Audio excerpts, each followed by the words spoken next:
Bonjour à toutes et à tous, vendredi 1er décembre, il est 7h15, on est en direct toute la matinée pour évidemment vous faire vivre et vous faire suivre toute l'information près de chez vous. Et on commence évidemment avec vos conditions de circulation. Vous savez, la neige est tombée cette nuit, du coup, comment ça circule notamment en métropole lilloise? Eh bien vous voyez, depuis 6h30 maintenant, les bouchons se multiplient, la faute à ces accidents qui eux aussi se multiplient sur les grands axes. On voit notamment sur la 23, sur la 21, sur la 1, du côté de Falampin dans le sens Lille-Paris, sur la 22, l'accident à la sortie Brimpin. On trouve aussi un accident entre Valenciennes et Lille, une voiture qui s'est encastrée dans une remorque, ou encore sur le périphérique sud dans le sens Lille-Dunkerque à hauteur de Baggio. Il va donc falloir que vous soyez vigilants, prudents, mais surtout patients au volant, car attention, ça glisse ce matin après l'épisode neigeux de cette nuit sur la région. Heureusement, les températures vont remonter aujourd'hui et vont faire fondre la neige qui s'était agglutinée à certains endroits, mais l'épisode neigeux n'est pas terminé, notamment sur le littoral où il grêle à plusieurs endroits, donc soyez vigilants à ces endroits. Les températures, elles, qui ont chuté surprenamment ce matin.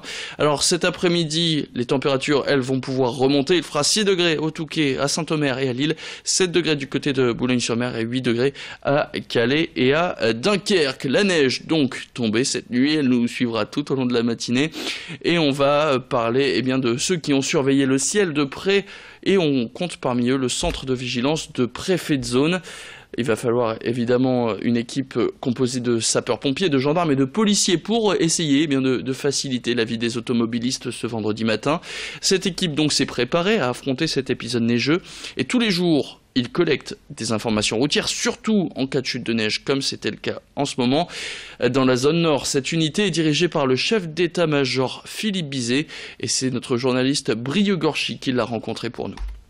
Le préfet de zone a signé l'arrêté mettant sur le pied de guerre l'ensemble des acteurs, est applicable à partir de demain.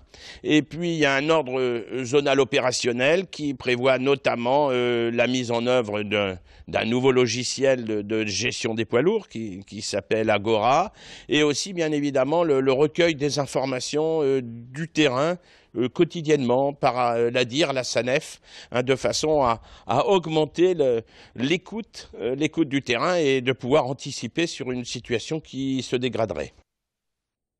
Et sans transition, comment améliorer le quotidien des personnes handicapées? C'est la question à laquelle doit répondre le salon autonomique. La 3e édition se trouve jusqu'à ce soir du côté de l'île Grand Palais, et c'est un salon qui est dédié aux personnes à mobilité réduite. Cette année, les visiteurs vont pouvoir retrouver une série d'innovations dans les secteurs de la vie de tous les jours, comme l'automobile ou encore le mobilier de maison.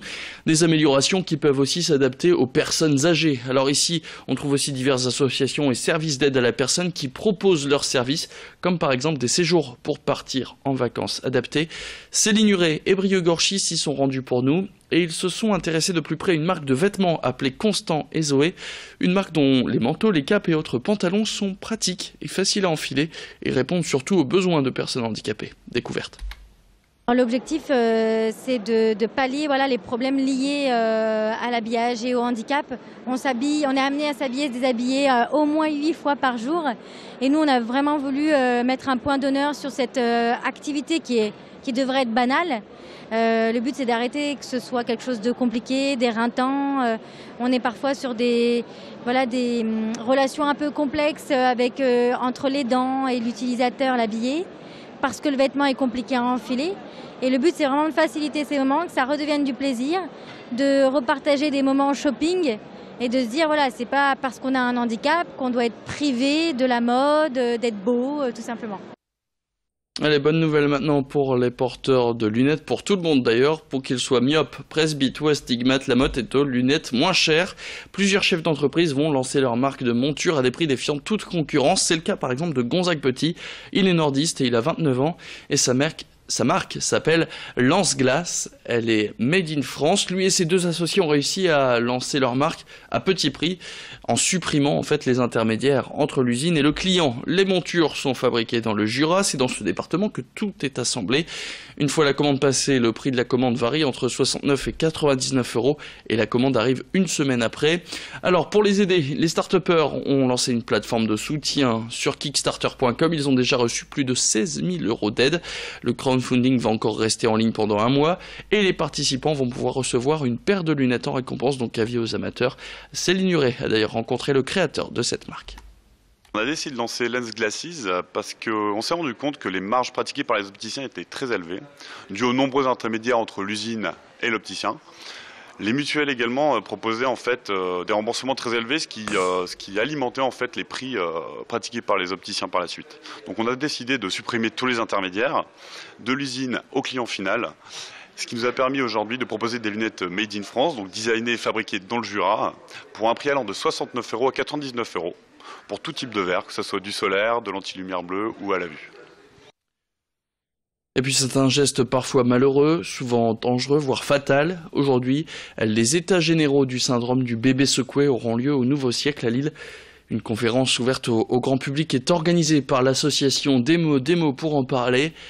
Depuis 8 h ce matin, toute la journée, l'objectif est de sensibiliser sur cette pratique qui consiste à secouer un enfant qui pleure et dont les conséquences peuvent parfois aller jusqu'à la mort du bébé. Danielle Gobert, avocate et présidente de l'association, était hier sur ce plateau pour parler de l'événement d'aujourd'hui. Je vous propose de l'écouter. Après, c'est la simple méthode de bon sens. C'est vrai que si vous êtes excédé par rapport à votre enfant, le réflexe, c'est pas de le secouer comme un prunier. Le réflexe, c'est vous le posez, vous sortez, vous essayez de distraire son attention. J'allais dire, c'est un geste tellement grave qu'il faut vraiment en prendre conscience. C'est pour ça qu'on fait les états généraux du syndrome secoué. Et c'est vrai qu'on s'adresse au public demain soir parce que c'est important d'attirer votre attention parce que c'est vraiment irréversible, j'allais dire, quand vous secouez votre enfant. Et c'est la fin de cette édition. Avant de se quitter, on fait un dernier point en route. Vos conditions de circulation, notamment en métropole lilloise. Vous voyez ces très nombreux ralentissements qui continuent de grandir à 7h22. La faute à des accidents qui sont signalés sur la 1, sur la 25, sur la 23, sur la 21. Bref, quasiment tous les grands axes sont impactés par ces accidents. Attention, ça glisse ce matin sur les routes de la région. On reviendra plus précisément sur vos conditions de circulation tout à l'heure à 7h30 dans une nouvelle édition en direct. Bonne matinée à toutes et à tous.